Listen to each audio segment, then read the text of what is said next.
আচ্ছা চল আমাদের গ্রামের সবথেকে সুন্দর জায়গা থেকে তোকে ঘুরে নিয়ে আসি।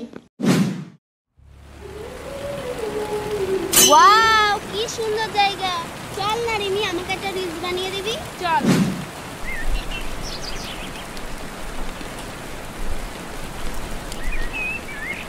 এই নে ফোনটা।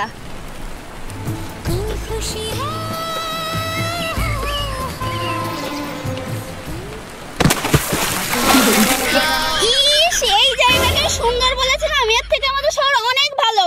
নেই কোনো কলকারখানা, নেই কোনো ফ্ল্যাট, শুধু কাদা আর কাদা। স্টুপিড গুলো এই জায়গাটাকে নোংরা করে রেখে দিয়েছে। তুমি যে কথাটা বললে না মা, আমাদের এই চাষিদের জন্য তোমাদের ওই শহরের লোকের দিনে দুবেলা ভাত জোটে। জানি না মা তুমি কোন শিক্ষায় শিক্ষিত, এই ছেলেটাকে দেখো, এর শিক্ষাগত যোগ্যতা জানো হচ্ছে বিএ পাস, তবুও চাষ করছে। কেন জানো? মাটি আমাদের মা,